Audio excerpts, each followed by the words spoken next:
ఈరోజు నా ఒకటే ఏంటంటే ఒక చైర్మన్గా నేను సార్ మీకు హ్యాపీ టు షేర్ నేను ఈ కొత్త రంగాలలో BA airport airline air space air traffic management అని ఎక్కడ లేనిది ఇవాళ తెలంగాణ హైయర్ ఎడ్యుకేషన్లో పెడుతున్నాము.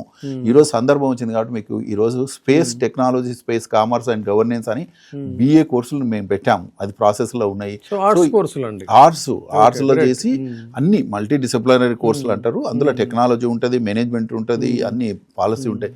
సో ఇవన్నీ చక్కటి కోర్సులు. ఎన్ని జాబులు ఉన్నాయంటే లక్షల జాబులు. నేను మీకు బోయింగ్ సంస్థ కానీ ఎయిర్ బస్ సంస్థలు వాళ్ళు చెప్పినటువంటి వాళ్ళ యొక్క ఫోర్కాస్ట్ చెప్తున్నాను.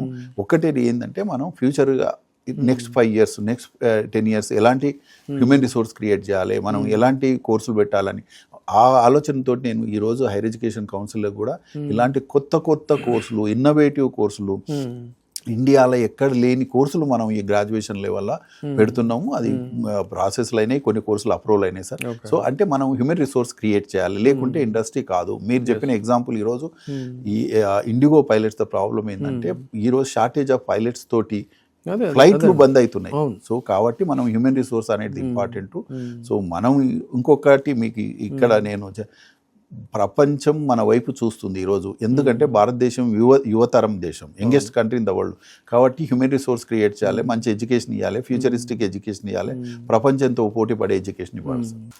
బాలకృష్ణారెడ్డి గారు, ఇంకొక పాయింట్ చెప్పండి. ముఖ్యంగా ఈ జాబ్ ఆపర్చునిటీస్ ఇవన్నీ ఉంచితే అసలు ఈ ఎయిర్ స్పేస్కి సంబంధించి చట్టాలు, ఆ చట్టాలకు సంబంధించి మీరు చాలా పేపర్స్ సబ్మిట్ చేశారు, పుస్తకాలు రాశారు, దాని మీద రీసెర్చ్ చేశారు. సో వాటికి సంబంధించినటువంటి కొన్ని అంశాలు బ్రీఫ్గా చెప్పండి. ఓకే, ఇప్పుడు కొంత నేనేంటంటే ఈ యొక్క కొత్త ఏరియా కాబట్టి దీంట్లో రీసెర్చ్ బుక్స్ లేవు. రీసెర్చ్ చేసుకుంటూ ఆర్టికల్స్, బుక్స్ చేయడమే కాకుండా నేను యూజీసీలో కూడా ఇలాంటి కోర్సులు ఉండాలని యూజీసీకి సిలబస్లు తయారు చేసి ఇవ్వడం, ఎయిర్ స్పేస్, డిఫెన్స్ అలా చేయడము, అవి కొన్ని యూనివర్సిటీల్లో పెట్టడం జరిగింది. తర్వాత బుక్స్ రాయడం జరిగింది సార్. దాని తర్వాత నేను ఒక హ్యాపీ మూమెంట్ మీతో షేర్ చేసుకోవడం ఏంటంటే గత 10 to 12 years నేను నల్సార్లో ఈ కోర్సులన్నీ ఇంట్రడ్యూస్ చేశాను. ఏవియేషను, స్పేసు, డిఫెన్సు, డిస్టెన్స్ ఎడ్యుకేషన్ అంటే ఆన్సైట్ ఆన్లైన్లో చేసి వందలుగా సార్ 1000 మంది ఆఫీసర్స్కు, ఏవియేషన్ ఉంటే ఎయిర్ ఫోర్స్ ఆఫీసర్సు, మ్యారిటైమ్ ఉంటే నావల్ ఆఫీసర్స్కు, తర్వాత ఈరోజు మీకు ప్రౌడ్గా నేను చెప్పేది ఏంటంటే చాలామంది స్పేస్ సైంటిస్టులు నా స్టూడెంట్. నేను స్పేస్ టెక్నాలజీ అండ్ స్పేస్ లా అని చెప్పి ఒకటి మాస్టర్స్ కోర్స్ పెట్టి డిస్టెన్స్లో పెడితే చాలామంది ఈరోజు సైంటిస్టులు నా స్టూడెంట్స్. అంటే అలాంటి ఎడ్యుకేషన్ నేను చేయను. అయితే ఇప్పుడు ఇక్కడికి వచ్చినాక, హైయర్ ఎడ్యుకేషన్కి వచ్చినాక కేవలం ఆఫీసర్స్కే కాదు ఎడ్యుకేషన్, స్టూడెంట్స్కి ఫ్రెషర్స్ కావాలని చెప్పి ఈ యొక్క ఎయిర్ స్పేస్, డిఫెన్స్, మ్యారిటైమ్ గ్రాడ్యుయేషన్లో మేము ఇంట్రడ్యూస్ చేయడం జరిగింది సార్. నాకు ఒక డౌట్ అండి, ఇది international space law how it will be applicable and who will honor this law? Okay, excellent. అయితే మనకి ఇప్పుడు ఈ స్పేస్ స్నో బౌండరీస్ అని ఈ స్పేస్లో మొత్తం లా అంతా ఇంటర్నేషనల్ లా ఉంటుంది. దానికి సంబంధించి ఒక 5 ట్రీటీస్ ఉన్నాయి సార్. అదేంటంటే outer space treaty 67, rescue agreement 68, liability convention 72, registration convention 75 and moon agreement అంటే మూన్లో ఎట్లా రిసోర్స్, ఇట్లా కొన్ని అంతర్జాతీయ చట్టాలు ఉన్నాయి. సో అవి ఏంటంటే కంట్రీస్ లైక్ ఇండియా మనం అంతా పార్టీస్ అయ్యి మనకు కావాల్సిన చట్టాలు మనం చేసుకోవాలి. అయితే ఇక్కడ చేస్తాయి. ఇప్పుడు మనం వాటిలో భాగస్వామ్యంలో సిగ్నేచర్ చేసాం. అయితే మన ఇండియాలో వచ్చి ఒక్క విషయం మీరు చక్కగా అడిగారు, ఏంటంటే ఇండియాలో స్పేస్ లా లేదు. India is doing well in technology. గత ఇప్పుడు 20-30 సంవత్సరాల నుంచి మన యొక్క షిఫ్ట్ ఏమైందంటే టెక్నాలజీ ఫేజ్ నుంచి కమర్షియల్కి పోయాం. టెక్నాలజీ అక్వైర్ చేసుకున్నాము మనము. We are good in technology. Today మీ ద్వారా నేను చెప్పేది ఏంటంటే ప్రపంచంలో మనకున్నటువంటి చీప్ అండ్ బెస్ట్ టెక్నాలజీ ఎవరికి లేదు. కాబట్టి మనం ఏం చేస్తున్నాం అంటే రీజన్ ఇప్పుడు మొత్తం ఇస్రో నుంచి 100+ రాకెట్స్ అన్ని ఏంటంటే చాలా చీపెస్ట్ ప్రైస్లో మనం చేసామని చెప్తారు. 100% యూఆర్ కరెక్ట్. అయితే చీపెస్టే కాదు, బెస్ట్.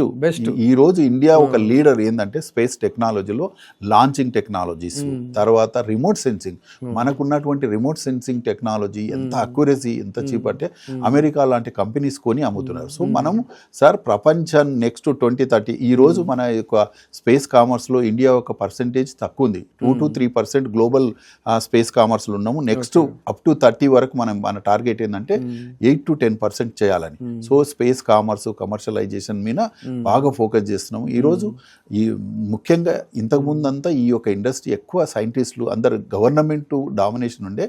ఈరోజు ఇప్పుడు మీరు చూస్తే 400 స్పేస్ స్టార్టప్స్ ఉన్నాయి.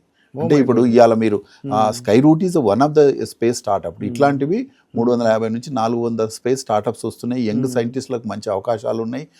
ఈ మీరు అన్నట్లు ఎంప్లాయబిలిటీ ఏవియేషన్ కానీ స్పేస్లో చక్కటి ఎంప్లాయ్మెంట్, అంటే సెల్ఫ్ ఎంప్లాయ్మెంట్ ఉంది. ఇస్రో లాంటి ఆర్గనైజేషన్స్ ఉన్నాయి, రిమోట్ సెన్సింగ్ ఇలాంటివి. కాబట్టి యువత ఈరోజు ఏం చేయాలంటే మాలాంటి వాళ్ళు కూడా నెక్స్ట్ 5 yearsలో ఎలాంటి కోర్సులు పెడితే ఎంప్లాయ్మెంట్ ఉంటుంది, దాన్ని దృష్టిలో పెట్టుకొని మేము ఇలాంటివి చేయడం జరిగింది సార్. చాలా వండర్ఫుల్ అండి. ముఖ్యంగా ప్రస్తుత యువతకి సంబంధించి భవిష్యత్తు దర్శనం చేసినట్టుగా మీరు చెప్పారు. ఒక తెలంగాణ విద్యా కమిషన్ చైర్మన్గానే కాకుండా ఈ స్పేస్ ఏవియేషన్ లాలో చాలా మీకు ఒక ఆథెంటిక్ ఇది ఉంది. ఈ రెండింటిని కూడా మీరు కంప్లీట్ మిళాయించి చెప్పేది ఏంటంటే లక్షల ఉద్యోగ అవకాశాలు ఉన్నాయి రాబోయే కాలం. 300 స్పేస్ సెంటర్స్ అన్నారా, ఇంచుమించుగా 400 స్పేస్ స్టార్టప్స్ అంటే ఎంత సిబ్బంది కావాలి, ఏం కావాలి, దీనికి సంబంధించి ఒకవేళ ఏమైనా సబ్జెక్ట్స్ కానీ దీనికి ఏం చదవాలి, ఎలా చదవాలి అనే దానికి కూడా మీరు భవిష్యత్ దర్శనం చేయడానికి, మీరు గైడ్ చేయడానికి మీరు చక్కగా ఉన్నారు. ఆ కోర్సులు కూడా మీరు రేపు కొన్ని ఆల్రెడీ ఇంట్రడ్యూస్ చేసామని చెప్పన్నారు. Such a wonderful thing. So ఫైనల్గా మీరు దీని మీద ఇచ్చేటువంటి ఒక మెసేజ్ ఏంటి చెప్పండి. నా ఫైనల్ మెసేజ్ ఏంటంటే ఈరోజు ఇండియా డెవలపింగ్ కంట్రీ అయినా కొన్ని ఏరియాలో స్పేస్ టెక్నాలజీలో ఏవియేషన్లో మనం లీడర్స్ము. అయితే ఒక్కటే ఏంటంటే మనకు జాబులు ఇక్కడ అపారంగా ఉన్నాయి. మన విద్యా వ్యవస్థ ఆ జాబులను చూసుకొని మనం జాబులు చేయడమే కాదు, ఈరోజు సారి ఇంతకుముందు చెప్పినట్లు job taker to job giver అని ఇట్లాంటి కంపెనీస్ అంతా ఇప్పుడు చూడండి, స్కై రూట్, వీళ్ళందరూ జాబులు కూడా చాలా వస్తున్నాయి. కాబట్టి మనం రొటీను ఇంజనీరింగ్ అంటే సిఎస్సి అనేటువంటి భావన రాకుండా అందరూ మంచి గ్రాడ్యుయేషన్లో కూడా మంచి కోర్సులు, ఇలాంటి కోర్సులు తీసుకుంటే చక్కటి జాబులు ఉన్నాయి. కాబట్టి నా మెసేజ్ టు ఆల్ పేరెంట్స్ స్టూడెంట్స్కి ఏంటంటే ఇన్నోవేటివ్ కోర్సెస్ తీసుకొని జాబ్ ఎక్కడ ఉందో అట్లాంటి కోర్సులే చేయాలి, కానీ చేసి భవిష్యత్తును మంచిగా నిర్మించుకోవాలనేటువంటి నా మెసేజ్ సార్. థ్యాంక్ యూ అండి. మీరు ఒక రాకెట్ స్పీడ్ లాంటి ఒక మెసేజ్ ఇచ్చారు. సో యువత ఇటుగా దృష్టి పెడుతున్నట్టయితే వాళ్ళకి మంచి భవిష్యత్తు ఉంటుంది. ఈ దేశానికి కూడా వాళ్ళు ఒక వన్నె తెచ్చేటువంటి ఒక గర్వకారణమైనటువంటి ఎంప్లాయీస్గా ఉంటారని కూడా ఆశిద్దాం. Once again thank you sir. Thank you. నమస్కారం.